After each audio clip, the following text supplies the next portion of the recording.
अस्सलाम वालेकुम गाइस, मेरा नाम है फैयान और अभी मैं जग चुका हूँ सो के। बिल्कुल अभी अभी उठा हूँ। मेरी आंखों में आपको नींद दिख ही रही होगी। और आज है रमजान का डे 22। उसके बाद फिर अपन चल जाते हैं नहाने के लिए। फिर अपन हो जाते हैं बिल्कुल नहा धो के बिल्कुल रेडी। उसके बाद कपड़े पहनने के बाद अपन लगाते हैं सर पर टोपी और सेरी करके अपन हो जाते हैं बिल्कुल फ्री। उसके बाद निकल जाता हूँ मैं सीधा फजर की नमाज पढ़ने के लिए। लेकिन उसके बाद आता हूँ मैं सीधा अरमान के घर। अरमान को अपनी गाड़ी बिठाने के बाद मैं निकल जाता हूँ सीधा मदीना मस्जिद के लिए। फिर आ जाते हैं सीधा मदीना मस्जिद। फिर फजर की नमाज पढ़ने के बाद हम निकल जाते हैं यहाँ से सीधा थोड़ा सा आगे।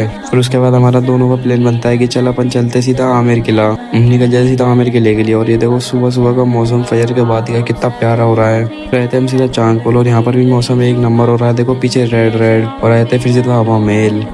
हवा महल से आगे चलने के बाद अपन आ जाते सीधा जल महल। और यहाँ पर अभी देखो कितना प्यारा मौसम हो रहा है। अभी सनराइज नहीं हुआ है। फिर हम आ जाते सीधा आमिर फोर्ट के लिए जो रास्ता जाता है उस पर। फिर अपन आ जाते सीधा आमिर किले से थोड़ा सा करीब। और देखो गाइस 3, 2, 1 ये देखो गाइस कितना प्यारा लग रहा है। फिर अपन आ जाते सीधा आमिर फोर्ट। फिर मैं यहाँ पर जो अपने साथ भाई आया था उसकी फोटो क्लिक करता हूँ। उसके बाद हम भी यहाँ पर फोटो खींचने के बाद निकल जाते सीधा अपने घर के लिए। और आते आते रास्ते में दिखता है जल महल। और ये देखो गाइस यहाँ पर भी कितना प्यारा मौसम हो रहा है। सनराइज हो रहा है पीछे। फिर रहता हूँ मैं सीधा मेरे घर पे। उसके बाद दोपहरी में मैं निकल जाता हूँ सीधा चाउमीन लेने के लिए। रहते सीधा चाउमीन के ठेले पे। फिर चाउमीन लेने के बाद अपन निकल जाते सीधा अग्रवाल की दुकान के लिए। अग्रवाल की दुकान पर आकर अपन यहाँ से लेते 2 किलो चीनी और लेके निकल जाते सीधा अपने घर के लिए। उसके बाद आया तो मैं सीधा मेरे घर पे। उसके बाद घर पर आने के बाद मैं सो गया था। और फिर मगरिब में निकल जाता हूँ मैं इफ्तियार करके मगरिब की नमाज पढ़ने के लिए। मगरिब की नमाज पढ़ने के बाद मैं निकल जाता हूँ सीधा अपने घर के लिए। और उसके बाद गाड़ी उठा के मैं निकल जाता हूँ सीधा मदीना मस्जिद तरावी पढ़ने के लिए। उसके बाद आया तो मैं सीधा मदीना मस्जिद तरावी पढ़ने के लिए। फिर तरावी पढ़ के मैं निकल जाता हूँ सीधा मेरे घर के लिए। और ब्लॉग पसंद है तो लाइक कर देना, चैनल को सब्सक्राइब करना बिल्कुल मत भूलना।